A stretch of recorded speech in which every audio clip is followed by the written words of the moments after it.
Hi. As I've been working with and interacting with teaching students at Timpanogos Elementary School, it's been really interesting putting on this lens of race and ethnicity in terms of things that we've learned, things we're going to learn, things we covered in the online session, whatnot. Especially considering that Timpanogos Elementary School has a very high Latino population. So it provides some diversity that I wouldn't necessarily get here at BYU or some of the other schools in the surrounding area. So it's been a great environment to cultivate some of these thoughts, reactions, responses to these types of topics.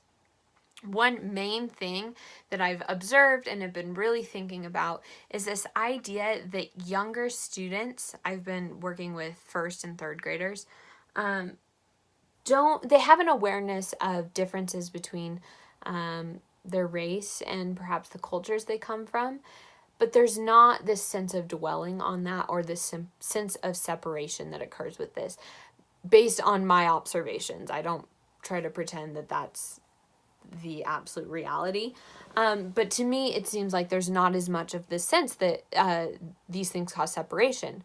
An example, we were doing an assignment where the students were walking about and becoming different animals. And at the end, they were supposed to pick their own animal they wanted to become, and do that, embody it, use their voices, whatnot. And one girl said, I'm going to become a Black Panther because I'm brown. And she became a Black Panther and went on with it, and it was great. And that's absolutely normal, and it was awesome. But that moment allowed me to kind of step back and recognize that there was this sense of, yes, this is my skin color, and there's not a problem with that, and continued on, and it was just a reality of life, which is how it should be. That's the ideal thing. But as I've thought about this, I feel like there's this reality that as students get older, they become more aware of the societal climates that surround race, these expectations, these stereotypes, and these things. And that's when we really start to see within their lives racism become much more of a reality. Number one, because they're more aware of it, but as they're more aware of it, they can react to that more, but also they're more aware of the things that surround race. I grew up in Memphis for 9 years.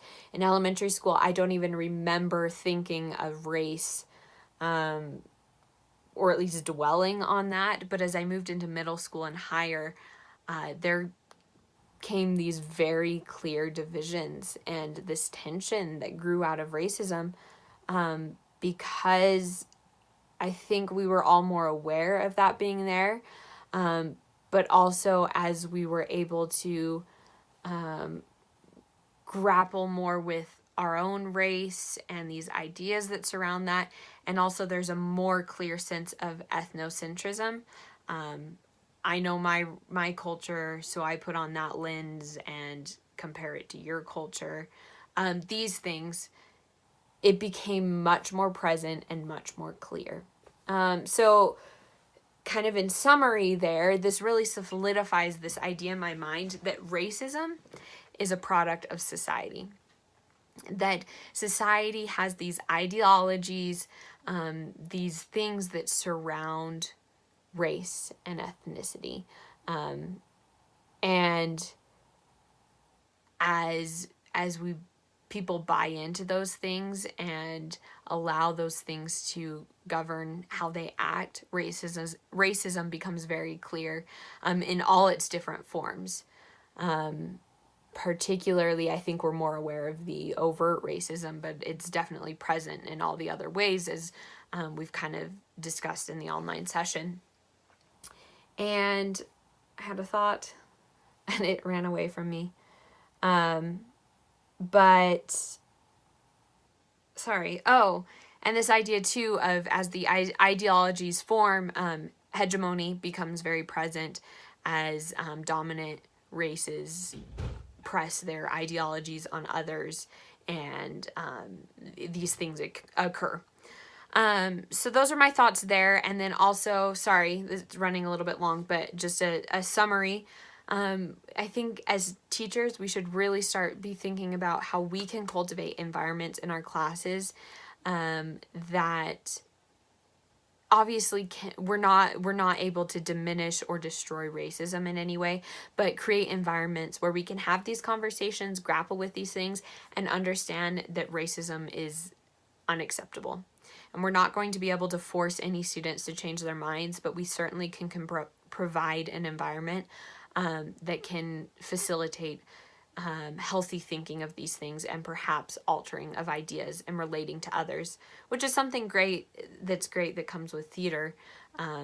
It can be a common language. It builds empathy. It's even used for theater of the oppressed, and it's a tool for change. And so that's one thing that I really love is as a future theater practitioner and teacher, I can use these things to access the students, create these conversations, and like I said, help cultivate this healthy environment that doesn't put a blind eye to these things, but helps students and myself recognize the worth and the value of one another and recognize our differences, but find the unity within that. So those are my thoughts. Thanks so much.